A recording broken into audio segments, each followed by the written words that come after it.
What massively improved your mental health? Sleep. Realizing that in most instances, I'm not responsible for the feelings of others. It took a lot of self-blame off my shoulders. Knowing it's okay to leave some people behind. Getting a job that paid a living wage improved my mental health 1000%. I got a cat. He sits with me.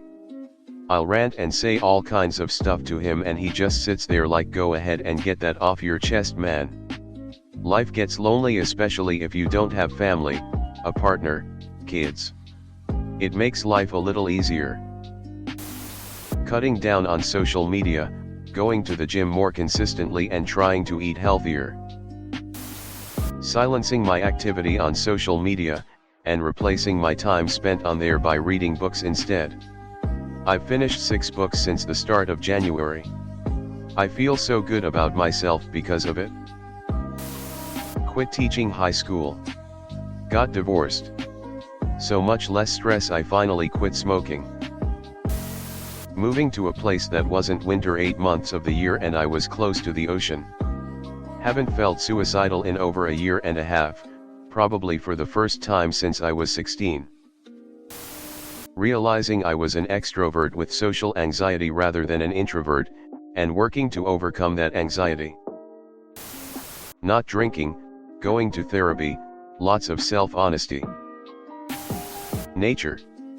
People still overlook this simple thing, and it's hard for many to find nature where they live. I took a trip to the mountains and had never felt more relaxed in my life. Then I moved near the water. I instantly saw my mental health improve after living in the city for many years. I think when you realize that so much is alive all around us, it makes you stop and think how small we really are. Something small that has helped me is saying aloud what a beautiful day today is. It's small, but I have better outlook. I stopped being on Reddit as much and screen time in general. More walking, exercising, reading, and art projects. Insane what a dopamine cleanse can do for you. My garden potted plant. Knowing that just because I don't have a romantic partner doesn't mean I'm not loved. Friends can also love you. Adopting a cat. It really helped with my loneliness, and it's just nice to have an animal that's always affectionate and happy to see you. Ketamine. I thought my lifelong depression was actually pretty much handled when I began the treatments for my lingering low energy. By the 4th session I felt what I had never felt before in my life, a desire to get out of bed and accomplish something. Excitement about my possible future, even. I stopped taking 3-hour naps, I stopped giving up on trying to meet goals or improve myself. Everyone in my life noticed a huge difference. 8 months later I'm doing another round, and it is expensive and inconvenient, but I have no doubt it's the best thing for me I could spend my dollar and time on. Extended vacations that involves flying to another country or state. I stopped looking back. Not going that way, so I'm saving this thread because I'm a little depressed. Having my own space. Being away from everyone. Getting sober. Hit 19 months a few days ago, smiley face. It sucks at how well it works. I used to hate my mom telling me that exercise would reduce my depression, but she was absolutely right. The issue is that when you're really depressed, it's the last thing you feel like doing. But nothing else has as much of a positive effect on my mental state as regular exercise. Solid sleep schedule. Go to bed and wake up almost every day at the same time with a minimum of 7 hours of sleep. No Facebook, X, ECT in 2 years. Walk/jog 60+ minutes regularly while purposefully exploring new music. Sleep, taking a shower when I wake up even if I am not going out, and not arguing with random bots on Twitter. Going forward in life. I felt like I weren't making any progress. Then I got into a school. Now I feel like I have a future ahead of me. Sertraline changed my life. I experienced a traumatic event at work and was prescribed it. After about 6 weeks I felt better than I ever had in my life.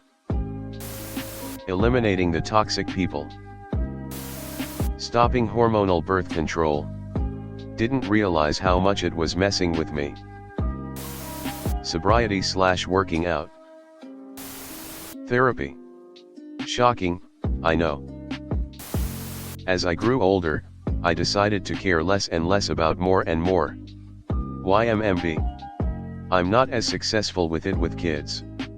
Kids grow up and their circumstances change, and the things I need to care about or let go change as well.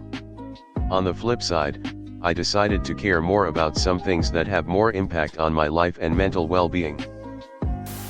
Deleting my Facebook account. There are lots of physical and mental health reasons a person has trouble sleeping. You can do all the sleep hygiene prep you want and might still have trouble. What I have learned is that, even if you can't sleep, lay down and rest. Just snuggle up in your bed, either silence or soft radio or even a comfort movie, and just lay there comfortably. Purposely do that for as long as you can handle. Sleep is important, but if that fails us, we still need our bodies to rest. Learning how to not give a fuck about those who don't give a fuck about you. Drinking lots more water. I suffered from brain fog and lack of emotion for a little bit, but now I think it was just my brain slowly closing down after being severely dehydrated for months. Drink water. Cherry blossom. Getting off the birth control pill. Cycling. Asterisk regular source of exercise. Asterisk changes of scenery, good for getting you out of your own head.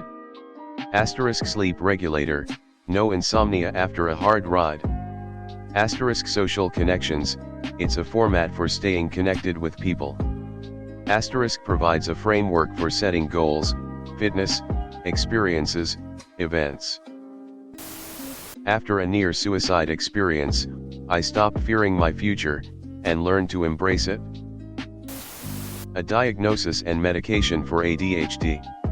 I toughed it out for 26 years and wish I'd not waited so long.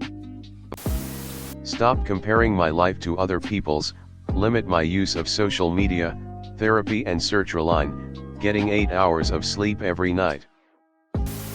Sleep. Music. Comfort TV shows. Being around people who uplift you, cutting out toxic people. Leaving the dead-end relationship and comping to the realization that I have attachment issues. A social media detox with vacations from time to time. I stopped allowing myself to negotiate with myself about the things I had to do. Gym, no ifs or buts, just go. Food, stop allowing yourself every craving, veggies and protein first.